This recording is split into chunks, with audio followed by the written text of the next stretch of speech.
Tous ceux qui ont réussi ont eu besoin de 3 éléments fondamentaux dans leur vie.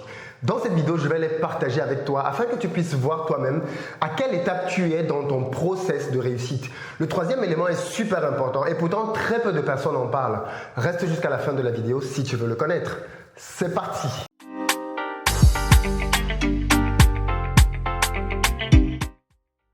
Salut, moi c'est Philippe de Investir au Pays et cette chaîne existe pour te partager les clés et astuces te permettant de pouvoir décoller au niveau du business. Donc si ça t'intéresse, abonne-toi, active les notifications et surtout va dans la barre de description, clique sur le lien pour recevoir gratuitement le petit livret que j'ai écrit intitulé 10 bonnes raisons de devenir entrepreneur. C'est un tout petit livret qui se lit rapidement et qui va te permettre de te bâtir un bon mindset pour t'aider à te lancer dans les affaires. Alors juste petit rappel, si tu ne le sais pas encore, rendez-vous à Dakar le 15 juin pour une formation business dans laquelle je vais partager avec toi des clés et astuces te permettant de pouvoir lancer un business qui va décoller. Je ne t'en dis pas plus, va dans la barre de description, tu as un lien qui te permet de réserver rapidement ta place pour être avec nous ce jour-là. Ça va être super intense. Alors, dans cette vidéo, je vais partager avec toi les 3 éléments, les 3 étapes par lesquelles la plupart des personnes qui ont réussi sont passées. Première étape, le talent. Oui, la grosse différence entre les personnes qui réussissent et celles qui échouent, c'est que la plupart du temps, les personnes qui réussissent ont découvert leur talent et se sont donné les moyens de pouvoir travailler activement dans ce domaine-là. Et je crois que la raison de l'échec de beaucoup de personnes, et peut-être c'est ton cas aujourd'hui, c'est que tu es dans un domaine dans lequel naturellement tu n'es pas talentueux. Tes études, parce que tu voulais de l'argent, t'ont conduit vers un métier et tu te rends bien compte dans ce métier que tes collègues sont plus compétents que toi et peu importe les efforts que tu fais, tu ne seras jamais le meilleur du service. Il y a toujours des personnes plus brillantes que toi. C'est normal, tu n'as pas un problème, tu n'es juste pas dans le domaine de ton talent, de tes appétences, de ton don. Tu peux appeler ça comme tu veux. Et c'est super important donc que tu puisses déterminer ce domaine-là en fait parce que chacun d'entre nous a un talent. Je sais qu'il y a des gens qui pensent qu'ils n'ont aucun talent parce que quand ils se comparent aux autres, ils se disent, oui, mais tel sait faire ci de ses mains, elle sait cuisiner, tel autre sait faire de la pâtisserie, tel autre sait faire de la peinture, moi je ne sais rien faire. Tel autre est doué en musique, moi quand tu me donnes un instrument, je ne sais rien faire du tout. Alors, c'est très faux. Chacun d'entre nous a un talent bien spécifique.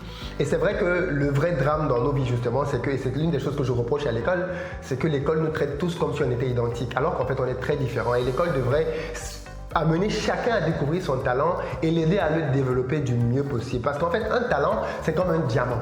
Quand il est brut, tu as besoin de le polir, de le façonner pour qu'il puisse donner tout son éclat et toute sa beauté. Donc oui, toi aussi, tu as un talent. Ça, c'est sûr. Tu en as même peut-être plusieurs. Le vrai job, en réalité, le premier que tu dois faire, c'est déterminer quel est ton talent. Parce qu'une fois que tu as déterminé ton talent, et bien là, à ce moment-là, tu peux véritablement passer à la 2e étape qui va consister à le développer. Mais arrête de penser que parce que tu n'as pas les mêmes résultats que d'autres personnes, tu es moins intelligente ou tu es moins forte ou moins fort. C'est juste le signe de ce que tu n'es pas dans le bon domaine.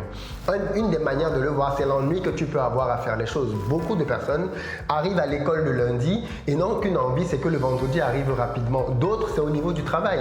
Ils ont une boule au ventre quand ils vont au travail le matin. Et quand ils arrivent au bureau, ils n'ont qu'une envie, c'est que la journée passe très vite pour être à la fin de la journée ou alors simplement que le prochain week-end arrive. Ça prouve bien qu'ils ne sont pas au bon endroit et ils doivent changer. Parce qu'en fait, il y a une autre notion très importante derrière la détection de son travail, de son talent. C'est la notion de bien-être en fait. Parce qu'au final, l'épanouissement et le bonheur passent forcément par le bien-être. Et le bien-être passe aussi par le fait d'être au bon endroit. Si tu es au mauvais endroit, tu ne peux pas être pleinement épanoui. Tu auras de temps en temps des bribes de bonheur que la vie va t'apporter, mais clairement, la situation dans laquelle tu seras sera une impasse. Tu auras le sentiment de ne pas vraiment avancer comme tu devrais le faire. Donc, déterminer ton talent, ce n'est pas un jeu. C'est vraiment quelque chose de fondamental. Je pense que je prendrai une vidéo peut-être dans quelques mois consacrée à cette thématique-là pour pouvoir expliquer comment déterminer son talent, comment déterminer ses appétences naturelles et s'investir pleinement là-dedans. Parce que si tu veux réussir, c'est une chose de déterminer ton talent, mais la 2e étape, c'est de travailler. C'est super important quand tu as un talent, quand tu l'as découvert, de pouvoir travailler à polir ce talent-là. Et c'est le problème des gens talentueux. C'est que les gens talentueux, malheureusement, pensent que le talent fait tout. Et on a souvent cette impression, nous aussi, vu de l'extérieur. Mais tu connais peut-être cette phrase d'Einstein qui disait que le génie, c'est 99% de travail et 1 seul % d'inspiration. On a souvent l'impression que c'est l'inverse. Le génie, c'est celui qui ne travaille pas et tout coule de source. Tout va naturellement pour lui. C'est archi faux. Tu peux prendre toutes les personnes que tu veux dans le monde entier, qui sont hyper brillantes. tu te rapprocheras d'elle et tu te rendras compte que ce sont des travailleurs en pair. Ils travaillent comme des malades pour obtenir les résultats qu'ils ont. Mais jusque nous, quand on le voit de loin, quand on le voit à la télévision, on se dit « Oh, mais c'est facile pour lui, c'est facile pour elle, parce qu'il ou elle est talentueuse. Moi, je ne le suis pas, donc c'est beaucoup plus difficile pour moi. » C'est une fausse excuse. Je vais te prendre 2 cas de figure. Dans le premier cas de figure, on va prendre quelqu'un qui était hyper talentueux. Pour moi, j'aime à le dire, dans le domaine du football, ouais, tu l'as bien compris, j'aime bien le sport. Dans le domaine du football, c'est le meilleur footballeur de tous les temps. Je parle de Ronaldinho. Si tu ne suis pas le foot, c'est pas grave, tu ne comprendras pas. Mais tous les adeptes du foot vont peut-être sourire avec ce que je vais dire là maintenant. Mais Ronaldinho, pour moi, était le footballeur le plus talentueux de tous les temps que le monde n'ait jamais connu. Alors, bien évidemment, on va comparer avec ceux qui ont des archives. Que tu prends Pelé, Maradona, Messi, Drogba, Eto'o, tu prends tous les footballeurs que tu veux. Ronaldinho était beaucoup plus talentueux que tous. J'ai même pas envie de dire mélanger. Il était plus talentueux que Zidane, que Messi, que Cristiano Ronaldo. Il savait tout faire avec un ballon, de très loin mieux que les autres. Et pourtant, sa carrière est un échec. Sa carrière est un échec parce que ceux qui l'ont connu de près ont révélé que c'était quelqu'un qui passait son temps à faire la fête. C'était un mec qui ne s'entraînait quasiment pas, ou du moins très peu, et venait juste jouer les matchs. Et bien évidemment, quand il était jeune, quand sa forme le lui permettait, il était excellentissime. On a pu le voir à Barcelone et même avec l'équipe du Brésil. C'était juste un génie, un artiste. Voilà, c'est ça le mot. C'était un artiste avec le ballon. Et pourtant, aujourd'hui, quand on va parler des joueurs qui ont marqué le foot de manière globale, on ne mettra pas le nom de Ronaldinho. On mettra d'autres noms, Messi, Cristiano Ronaldo, tout ce que tu veux. Mais on ne mettra pas le nom de celui qui pourtant était le meilleur de tous. Et d'ailleurs, c'est pas moi qui le dis. Messi et les autres le disent eux-mêmes. Il était et il est beaucoup plus talentueux que tous. En revanche, prenons le cas d'un autre qui pour le coup est un maître et un seigneur dans son art, Roger Federer. Roger Federer, pour moi, c'est le mec qui te donne l'impression, l'illusion quand tu le vois jouer au tennis, que le tennis c'est un sport facile. Mais va prendre une raquette et essaie de faire. C'est-à-dire, il arrive à un niveau dans son sport qui l'a rendu le sport artistique. Federer, c'est le mec qui est élégant dans tout ce qu'il fait. Il ne fait pas de gestes en plus. Bref, tu l'as compris, c'est le sportif par excellence. Mais Federer est ce qu'il est aujourd'hui parce que Federer, c'est une bête de travail. Federer a gagné des grands chelems à un âge très avancé parce qu'il continue de travailler pour s'entretenir, maintenir sa forme et continuer d'avoir des résultats exceptionnels. Mais c'est ça le lot en fait des génies. Les génies qui marquent leur temps, ce sont de très gros travailleurs. Donc une fois que tu auras déterminé ton talent, si tu veux réellement avoir des résultats exceptionnels, si tu veux réussir, si tu veux que ton travail parle pour toi, alors il va falloir que tu travailles énormément, que tu te retrousses les manches et que tu bosses dans le domaine de ton talent. Et c'est ainsi que tu vas pouvoir changer le monde. Parce que quand tu as déterminé ton talent et que tu bosses ardemment là-dedans, tu vas faire des inventions. Parce que tu es dans un domaine dans lequel tu es naturellement compétent, tu vas voir ce que les autres ne voient pas, tu vas aller beaucoup plus rapidement et tu vas pouvoir clairement apporter des innovations dans le domaine dans lequel tu vas trouver ton domaine d'excellence. C'est comme ça qu'on voit les gens véritablement excellents. Ce ne sont pas juste les gens qui sont moyens. Non, quand tu es moyen dans un domaine et que c'est le domaine de ton talent, c'est que tu ne travailles pas assez. Clairement. Parce que si tu travailles assez, tu vas avoir des résultats exceptionnels. Et bien évidemment, pour pouvoir arriver à ça, tu as besoin d'un troisième critère dont on parle très peu, c'est celui de la chance. C'est bizarre, mais on a souvent l'impression que la réussite de toutes les personnes se fait parce qu'elles sont talentueuses et parce qu'elles travaillent. Non, c'est faux. C'est très faux.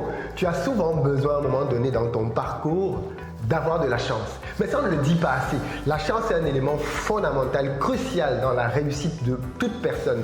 Parce que, vois-tu, je pense que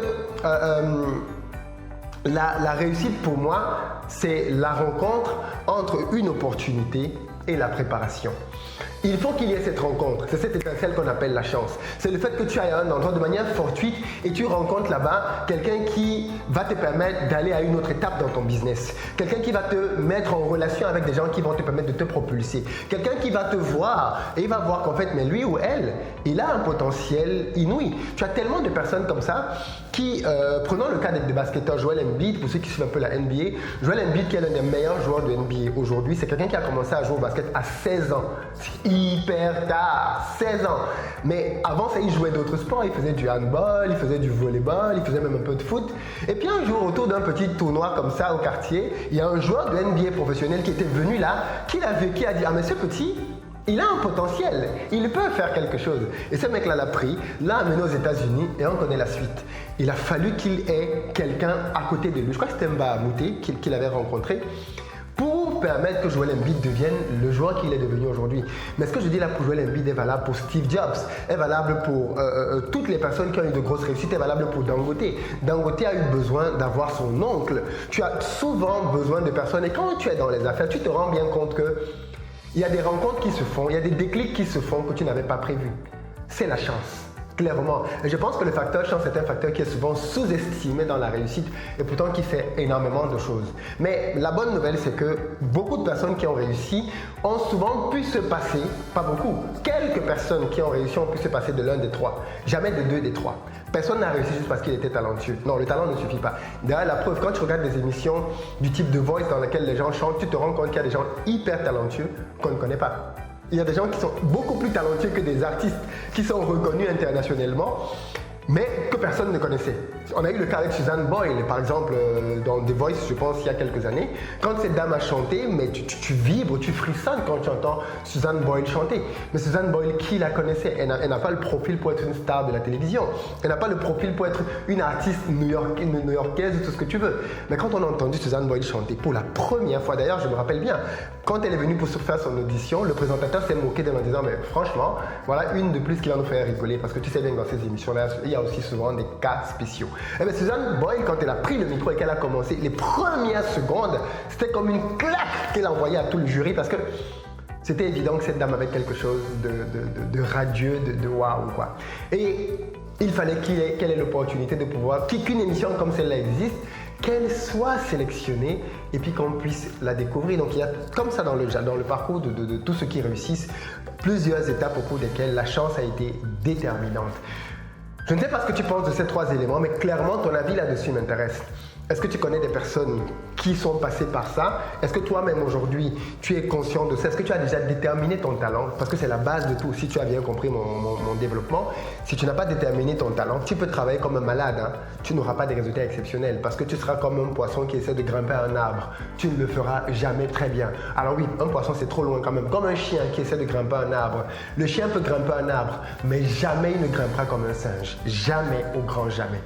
Et voilà, c'est souvent ça le problème, c'est que beaucoup d'entre nous sont comme des chiens devant des arbres qui essaient de se battre face à des singes.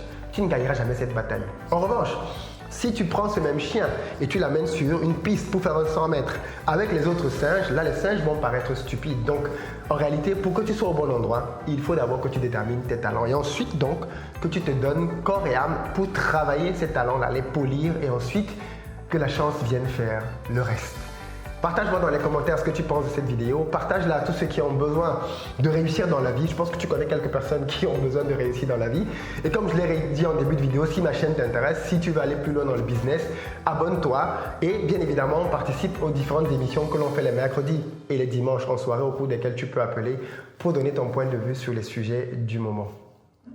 À très bientôt sur la chaîne.